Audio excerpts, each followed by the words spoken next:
Bonjour à tous, bonne fête de l'indépendance. 64 ans après, ça donne à penser pour revoir ensemble, est-ce que nous sommes vraiment indépendants?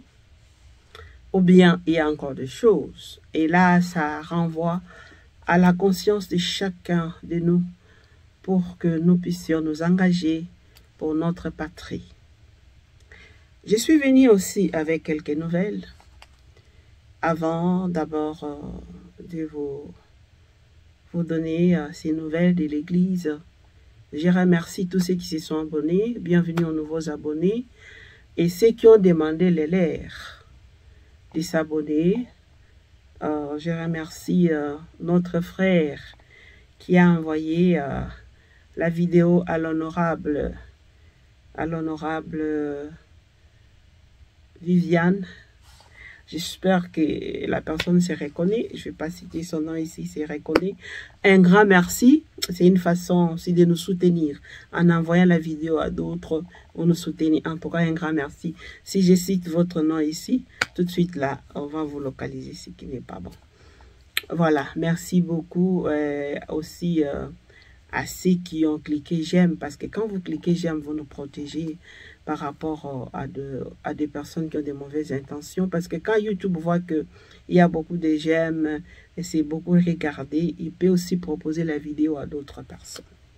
Voilà, mais déjà petit à petit nous avançons, nous sommes déjà dans les 5397 abonnés. Bon, à notre niveau, c'est déjà quelque chose. S'il y a au moins 5000 personnes qui m'écoutent, 5399, je suppose que, et aussi à leur tour, ils peuvent faire aussi les relais. Voilà.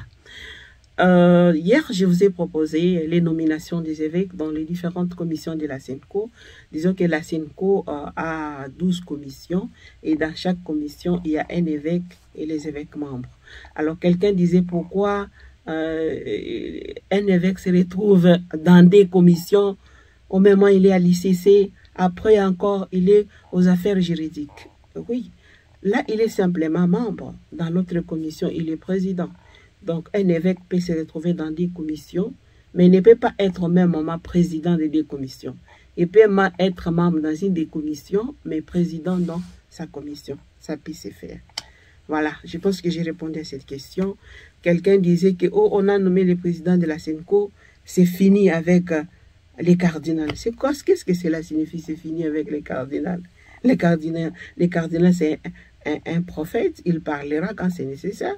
Le président de la SENCO aussi parlera au nom de la SENCO. Cardinal parlera aussi au nom de l'archidiocèse. Mais ils travaillent ensemble. C'est pas séparé, c'est toujours l'Église. Donc, je ne sais pas en quoi est-ce que vous dites c'est fini avec les cardinals. Donc, essayez d'apaiser vos mots, apaisez-vous. L'Église catholique est une et indivisible. Ne commencez pas à diviser les évêques comme ça, non. Et les élections qui se sont passées, ce n'est pas à la mode comme dans la politique que les gens posent des candidatures. Moi, je vais être président de la SENCO. Moi, je vais être vice-président. Non, non, non, non. Avec les votes de la SENCO, c'est dans la salle, il n'y a pas de candidature. Les gens votent selon ce qu'ils pensent que cette personne peut nous représenter valablement. C'est comme ça. Il n'y a pas de murmuroses, comme on dit, les gens se mettent comme... Non, tout se fait là-bas. Donc, c'est pas donc ce qui fait que la personne qui est là, elle a été nommée réellement. Même s'il y a peut-être quelques influences, mais elle a été élue réellement. Donc, voilà ces petites donc, réponses que je voulais donner aux questions, petites questions posées. Hein? J'ai dit petites, c'est-à-dire... Voilà, la première de nouvelles, les évêques membres de la Conférence épiscopale nationale du Congo avaient conclu leur rencontre, comme je vous ai dit la fois passée, depuis les vendredis à 15 h. Après, nous sommes dirigés à l'église, à la cathédrale Notre-Dame du Congo, où nous avons participé à la messe célébrée par les nouveaux nonces apostoliques en République démocratique du Congo. Les évêques qui n'étaient pas encore retournés dans leur diocèse, ils étaient là nombreux, ils ont participé à la messe. Et voilà, c'est les nonces apostoliques, je vous présente de suivre l'extrait de son homélie. Ce soir, nous avons la joie de nous rassembler dans cette cathédrale pour célébrer l'Eucharistie à la veille de la solennité des saints apôtres Pierre et Paul. Je vous invite à prier pour sa sainteté, le pape François, successeur de Saint Pierre, et pour son ministère. Nous rendons également grâce à Dieu pour la clôture des réunions des évêques membres de la SENCO, que je remercie de tout cœur pour l'invitation à célébrer cette messe au début de ma mission en RD Congo. Les lectures de cette Eucharistie nous rappellent que l'Église est apostolique. C'est la vérité de notre foi que nous professons dans le credo. Je crois en l'Église une, sainte, catholique et apostolique. Chers frères et sœurs, à la suite des 3 lectures, je vous invite à méditer sur les apôtres Pierre et Paul en 3 points. La charité pastorale, l'évangélisation des cultures et l'apostolat de la prière. La charité pastorale. Jésus dit à l'apôtre Pierre, « Sois le pasteur de mes brebis. » Jésus est l'unique et bon pasteur à qui appartient le peuple de Dieu. Par son amour pour les hommes, il a voulu que son œuvre de salut continue dans le monde par le ministère des apôtres et leurs successeurs. Voilà pourquoi le Seigneur insiste pour que l'apôtre Père et à sa suite tous ceux qui exercent le ministère pastoral soient des bons pasteurs de l'Église, qu'ils prennent soin du peuple de Dieu, car c'est par le service dévoué des fidèles que le pasteur manifeste l'amour qu'il a pour Jésus. Ce qui est demandé au pasteur, c'est d'être un homme de foi, d'aimer et de servir le peuple de Dieu, comme Jésus, jusqu'au sacrifice suprême. Le bon berger donne sa vie pour ses brebis. Pour aimer et servir, Pierre et Paul se sont rendus totalement disponibles et dévoués à l'annonce de l'Évangile, afin que tous soient sauvés. Leur vie est un témoignage éloquent de l'amour de Jésus, bon pasteur, du service désintéressé de l'Église, cherchant par tous les moyens la plus grande gloire de Dieu et le salut des hommes.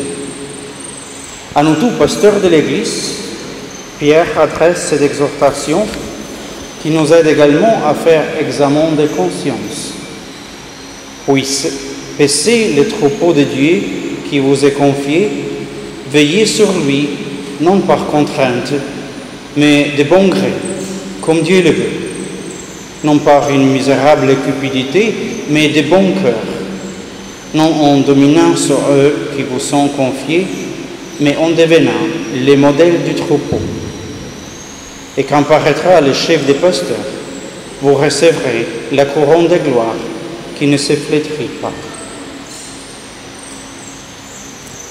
Le deuxième point que je voudrais méditer au-dessus ce soir avec vous, c'est l'évangélisation des cultures. L'apôtre Paul dit que Dieu l'a mis à part pour qu'il annonce le Christ aux païens. Pour lui, évangéliser, c'est apporter le Christ au monde entier. De même, l'apôtre Pierre, dans la première lecture, nous fait comprendre que le don le plus précieux qu'il puisse donner aux paralytiques, c'est le Christ même. Il lui dit, « Je n'ai pas d'argent, mais ce que j'ai, je te le donne. Au nom de Jésus-Christ, le Nazaréen, marche. » Pour évangéliser le monde, il nous faut être nous-mêmes remplis de la vie du Christ, c'est-à-dire être des chrétiens authentiques et ne pas nous comporter comme des fonctionnaires du secret. Selon l'apôtre Paul, l'évangélisation doit transformer les cultures et favoriser la rencontre des cultures. L'annonce de l'évangile fait tomber les murs de séparation qui divisent le peuple. Saint Paul nous invite donc à être des apôtres des fraternités universelles dans le Christ, des artisans de paix et d'une humanité solidaire, où il n'y a ni juif ni grec, il n'y a ni d'esclaves ni hommes libres, il n'y a ni l'homme ni femme, car vous tous, vous ne faites qu'un dans le Christ Jésus. Dans notre pays, où on compte environ 450 tribus, les chrétiens doivent lutter contre le tribalisme et promouvoir les valeurs évangéliques d'amour, de fraternité, de paix et de justice dans les rapports personnels et dans la société. Le 13e point, c'est l'apostolat de la prière. Jésus a formé les apôtres à devenir des hommes de prière. Dans la première lecture, tirée des Actes des Apôtres, Pierre et Jean montaient au temple pour la prière de la 9e heure. Et le paralytique, après sa guérison, entra avec eux dans le temple, marchant, sautant de joie et louant Dieu. Tout le peuple le vit marcher et louer Dieu. À ce propos, je tiens à rappeler l'exhortation du pape François sur la prière. Ici, dans cette cathédrale, lors de sa rencontre avec les prêtres, les consacrés et les séminaristes, il a dit « N'oublions pas que le secret de tout, c'est la prière, car le ministère et l'apostolat ne sont pas d'abord notre œuvre, ne dépendent pas seulement des moyens humains. La prière nous décentre, nous ouvre à Dieu, nous remet sur pied parce qu'il nous met entre ses mains. Elle crée en nous de l'espace pour faire l'expérience de la proximité de Dieu, afin que sa parole nous devienne familière et à travers nous, familière à tous ceux qui nous rencontrons. Sans prière, on ne va pas loin. Et dans ces pays, le bienheureux Isidore Bacagna et la bienheureuse Marie-Clémentine Anouarit sont des modèles d'hommes et de femmes de prière. L'Église, soutenue par la prière des saints, nous encourage à être de véritables hommes et femmes de prière, afin que la mission d'évangélisation porte beaucoup de fruits dans notre vie personnelle, dans notre vie communautaire, dans toute la nation.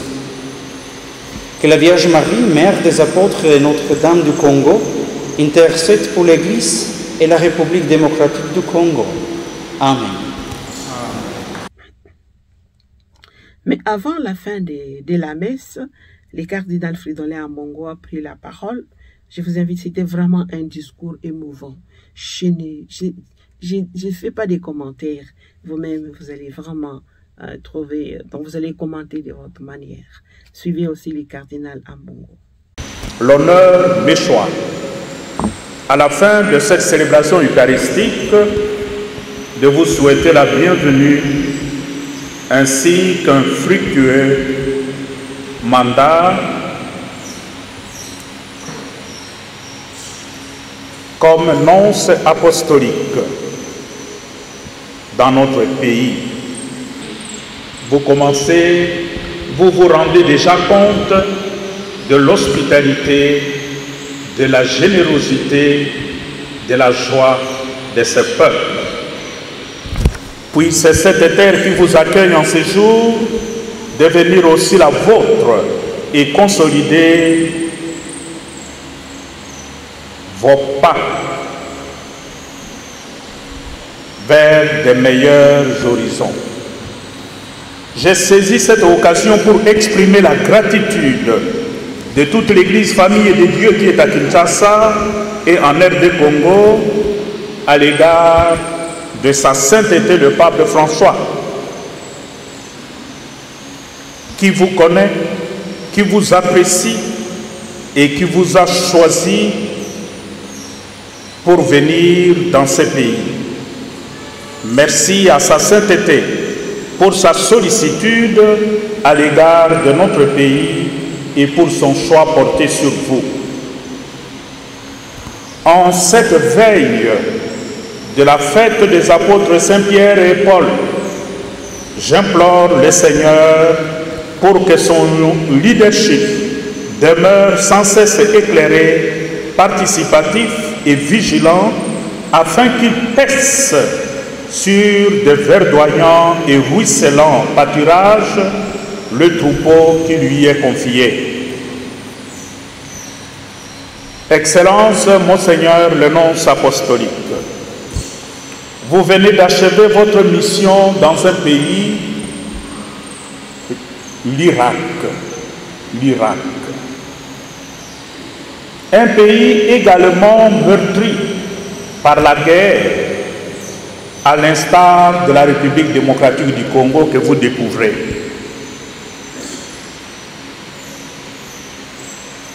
Un pays qui peine à se relever de ses cendres, mais dont l'espérance ne faiblit pas.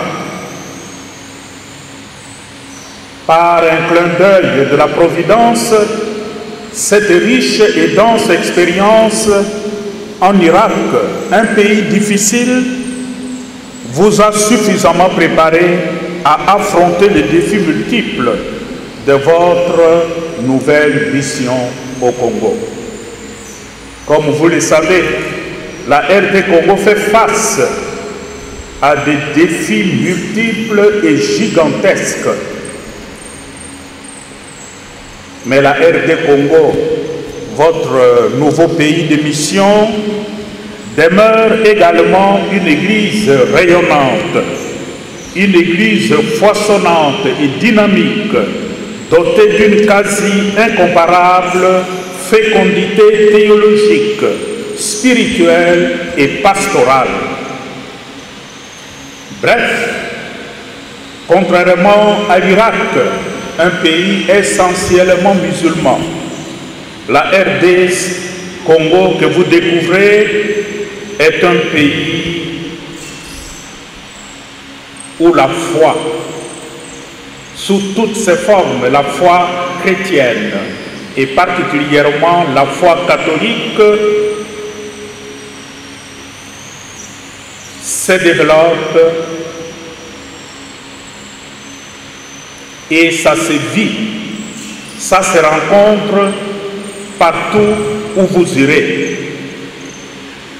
Le peuple congolais s'attend surtout que vous communiez aussi bien à ses joies et espoirs qu'à ses tristesses et souffrances. Je garde constamment frais le souvenir d'autant de liesses et de clameurs que le peuple manifestait chaque fois que l'un ou l'autre de vos prédécesseurs balbutiait quelques mots dans l'une de nos belles langues du Congo, comme vous l'avez fait tout à l'heure. Cela s'explique du fait que dans différentes circonstances, la famille de Dieu vous accueillera avant tout comme pasteur, avec tout le respect dû à votre dignité de nonce apostolique. En ce qui me concerne, je voudrais surtout vous assurer de ma franche collaboration et de mon indéfectible soutien dans votre mission de nonce apostolique en République démocratique du Congo. Vous pouvez compter sur moi, non seulement comme archevêque de Kinshasa, mais aussi comme président du symposium des conférences épiscopales d'Afrique et de Madagascar,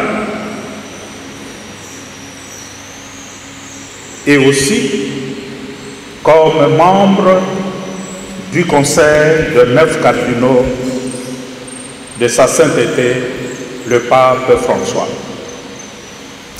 Puissent les saints apôtres Pierre et Paul intercéder pour vous et vous obtenir la grâce d'un mandat fécond et radieux dans notre pays, la République démocratique du Congo. Bienvenue dans notre pays.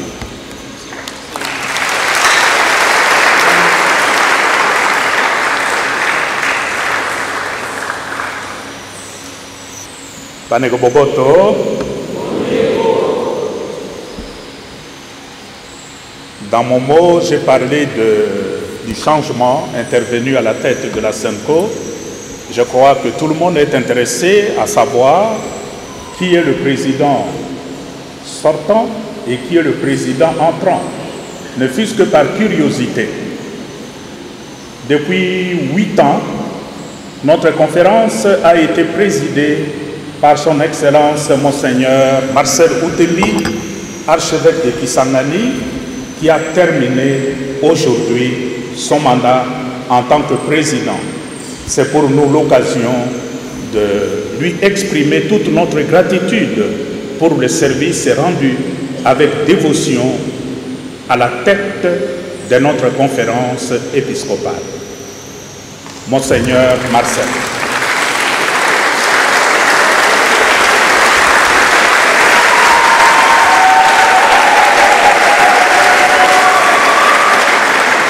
Merci beaucoup de notre gratitude. Ayant fait 2 mandats, il a terminé et les évêques, conformément au statut de notre conférence épiscopale, se sont choisis un nouveau président en la personne de Monseigneur Fulgence Mouteba, archevêque de Lubumbashi.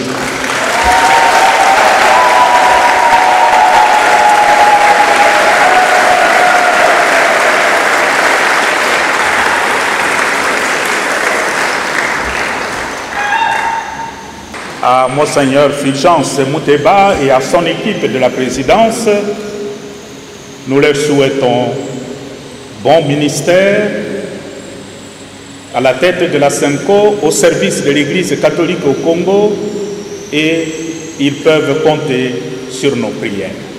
Merci beaucoup.